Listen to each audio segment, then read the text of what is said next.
Hello, and welcome to another episode of A Spoonful of Species, your go-to place for conservation through baking. My name is Caitlin, and I'm an interpretive naturalist with years of experience telling the conservation stories of animals, both aquatic and terrestrial.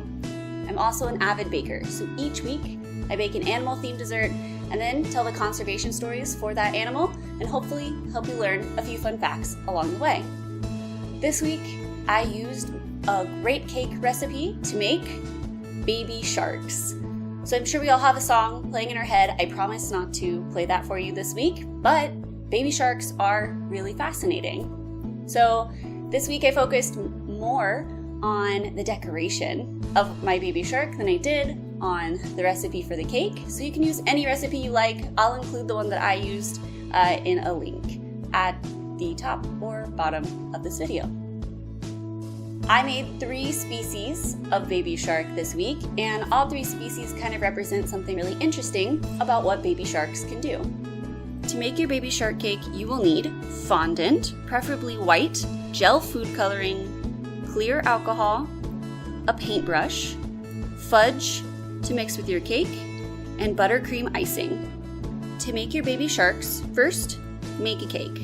You can choose any cake you like. I went with my favorite chocolate cake recipe, which I will include in the link. Next, combine your cake and the fudge or icing until it is a Play-Doh consistency. Shape your cake into the eggs and the shark. Next, cover it in icing, a thin layer as a crumb coat, and then cool in the freezer or the refrigerator. Once that layer has hardened, cover in a second layer of icing, and while still wet, roll out your fondant to where it will completely cover your cake and fold it gently over the top, tucking the edges under once you cut off the excess. After that, all you have to do is paint it to look like your egg case or a shark. If you want to color your fondant, you can do that as well.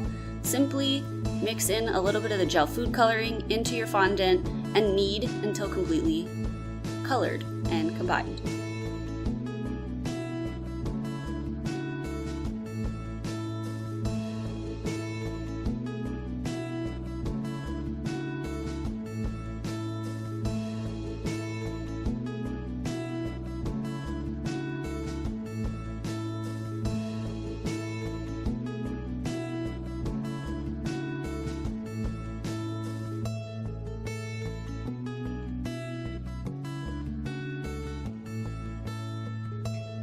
First species that we'll talk about today is the swell shark. So swell sharks as adults can reach about 3 feet in length. They're native to the Pacific Ocean, and they are really interesting creatures. They're named swell sharks because when they get scared or nervous, they will pull in a bunch of water through their gills or their mouth, and they'll puff up to twice their size, often biting their tail to make a ring, which kind of makes them like a really, really big donut that no other animal can eat, which is the point. It's to protect them. And swell sharks are really, really cute. They can, again, only reach about 3 feet in length, which is pretty tiny for a shark, and they're pretty much bottom dwellers. They're maybe a little bit lazy for sharks. They don't swim around a whole lot. They like to kind of rest a lot on the bottom of like rocky reefs or even kelp forests. So that brings me to their babies. Swell sharks lay eggs, just like a chicken might, and their eggs are made out of keratin, so the same thing that our hair and our fingernails are made out of. And these eggs are also called mermaid's purses, and they look kind of weird, maybe a little bit like a beetle, and they have these long, curly, swirly filaments up at the top that the mother shark, when she lays the eggs, will take in her mouth and wrap around the blades of a kelp forest. And that leaves these eggs kind of dangling and hiding in plain sight. So they're camouflaged with the kelp blades, and it makes them look just like it. The baby shark will then grow inside this teeny little egg for 8 to 9 months until they're ready to chew their way out and make their way in the world. The next shark that we can talk about is the horn shark. So horn sharks are just about as small as the swell sharks. Sometimes they can get a little bit bigger, but they get their name from the horns on their backs that they use for extra defense. So if something were to bite them, they do have those lovely horns on their backs. Now these guys are also pretty much always found at the bottom of the rocky reefs in the ocean, and they kind of use their pectoral fins to crawl along the bottom, and they're not great swimmers, but they're really, really cute, even as adults. Horned sharks are known for just kind of being peaceful, lazy animals, and their eggs are kind of shaped like a screw. So horned shark eggs are built that way. They come out of the female shark looking like that, and she'll take it in her mouth and she'll push it down into the substrate, and all the extra like frills on the edge of the shark eggs will actually act as kind of like a screw that you put into wood. So once it's in, it makes it really difficult for it to come back out, and this helps protect the shark egg by hiding it and by making it not be able to be washed away in a strong current. So once these baby sharks are ready to chew their way out into the world, just like the swell sharks, they are on their own, and they're really, really cute. And the female sharks of both the swell and the horned sharks will lay multiple eggs every year in different locations, which increases the chance of their babies surviving. The last species of shark that we're going to talk about today are leopard sharks. They're native to the same area that swell sharks and horned sharks are, but they're really good swimmers. So they can be up to 6 feet long, and leopard sharks are excellent swimmers, swimming kind of around in the middle of the water instead of at the bottom like swell and horned sharks.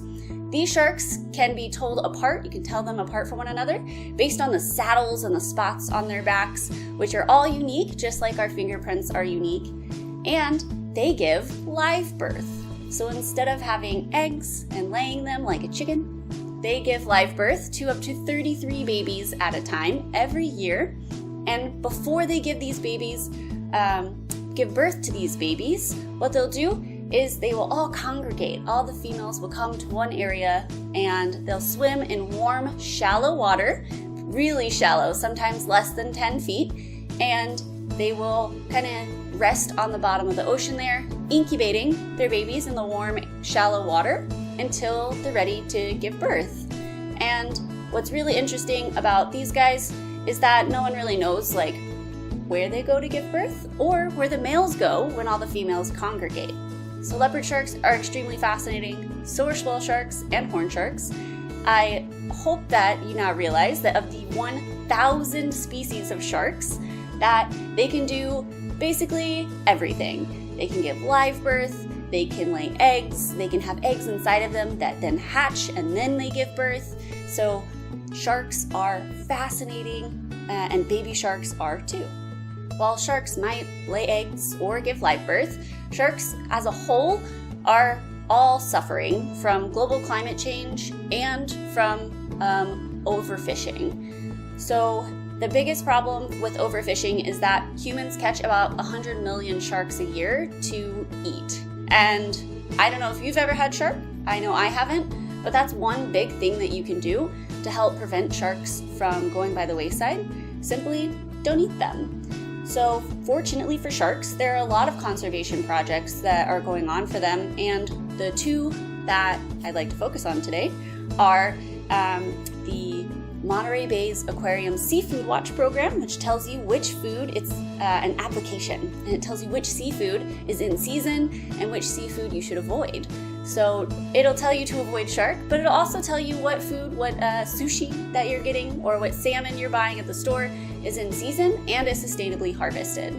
The other conservation project is called the Shark Conservation Fund at sharkconservationfund.org, and they work really hard to protect the natural habitats of sharks, to prevent the overfishing of sharks, and to increase the amount of habitat that sharks have to live and thrive in by protecting certain areas of the ocean.